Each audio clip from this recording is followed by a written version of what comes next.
How about a model that's sold by Volkswagen where they've sold over 30 million worldwide? Yes, that's right, it's the Volkswagen Passat. And in this video, there's some really cool stuff that you guys need to see.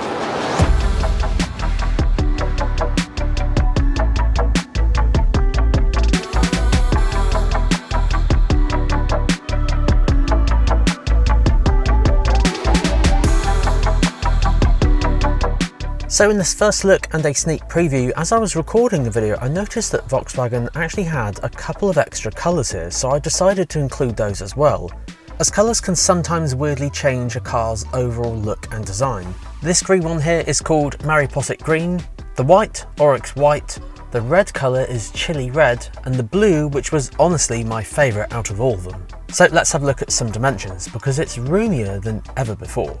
So first up, the length. It has increased, but only by 144mm, so it's 4,917mm in total now. Wheelbase has increased by 50mm, and the width has increased by 20mm, so 1,852 in total. Height is pretty much the same, standing at 1,506mm. Now, it's quite common for new cars always to increase in size slightly, but this does mean more room on the inside and a larger boot. For the actual design, the bonnet is actually slightly lower than before, which angles straight towards the new LED lights with an LED strip across the middle, which I'm a huge fan of, traditionally only found on EVs. I'm glad to see they're making their way onto petrols, diesels and hybrids. And speaking of these lights, these are options for a thing called IQ Light LED Matrix headlights, which are even brighter than before, just so you can see as much as possible during the night with your full beam. The clean design also continues to the rear, where the LEDs have a continuous design, but also have a 3D look to them, which I quite like. I'm a huge fan of the rear. Traditionally, some estates have a completely squared off back, but this new model takes a half approach and adds some style. But what about the interior? So guys, this is the interior of the Volkswagen Passat. Now, just a very quick overview. I said this is a kind of pre-production car, so specs will vary around the world, although I do hope some of the specs in this car are actually out in the UK, because for one, so let's show you. Have a look at some of these lights on the door here. They look incredible. We've kind of got these like blue kind of ambient lighting built in, which actually matches obviously the blue paintwork and then the blue piping as well.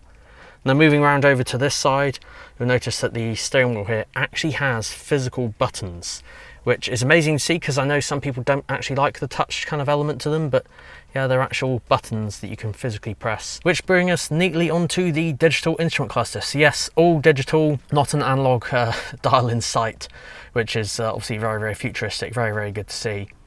And one thing that stands out the most is, of course, this massive screen in the middle. Now, I'm sure I'll hopefully be able to cover this in a bit more detail in the future.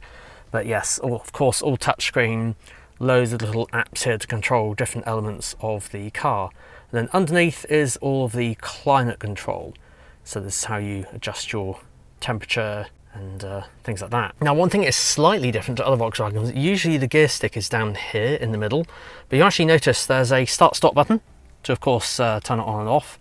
Then you've got the traditional electric handbrake, which a lot of modern cars have. But the gear stick is now up here, just behind the steering wheel, just there. So this is quite simply just spin it round to drive and reverse and then park on the end. So yes, super easy to use, taken probably inspiration from the ID range. But yes, I have to say, I'm a huge fan of all this kind of blue kind of ambient lighting in here because it looks really premium. These seats are like super comfy as well. So in fact, this car even has a sunroof. So I'm hoping, oh yeah, look at that. Another bit at the back as well, stunning. I'm a huge fan of this car actually, because I actually did have a Passat once for quite a long time, and they are super luxurious on the road, so I can't wait to try this one out. And obviously, I said this is pre-release, so hopefully I'll be able to try it out in the future. But yeah, pretty good. Now, when it comes to the boot, there's ample room here with 690 litres. That's 40 litres more than before. And if you want to fold the seats down, it goes to a whopping, wait for it, 1,920 litres. Absolutely tons of space. Perfect for all my filming gear. Now when it comes to engines, there's plug-in hybrids, 204 PS and 272 PS, with up to 60 miles range, which is absolutely incredible. I remember years and years ago when the first plug-in hybrid ever existed, they were definitely around the 10 mark, so up to 60 miles is amazing to see. That will basically convert all of your local driving to electric. And after that, there's a mild hybrid, more on that in a later video I'm sure, but this one's 150 PS. And for faster variants with a classic 2-litre engine, there's two 2-litre turbocharged petrol engines, 204 PS and 265 PS, and then three turbocharged diesel, 122 PS, 150 PS and 193 PS, of course with the full motion, which is Volkswagen's four-wheel drive. Now, of course, guys, as I mentioned, this is a sneak peek of this new car, so if you are interested, do get in touch with your local Volkswagen retailer, and of course they can let you know all the exact specs and everything that's going to be available for this new car. So there we go, guys, that is the new Volkswagen Passat. Now I'm curious to see what you guys think about this new futuristic interior. Let me know what you think in the comment section down below. Now if you want to see any more future Volkswagen content that I create, do click on the little pop-up banner here, as that one's going to take you straight to all the Volkswagen content on my YouTube channel. But thanks so much for watching, see you soon.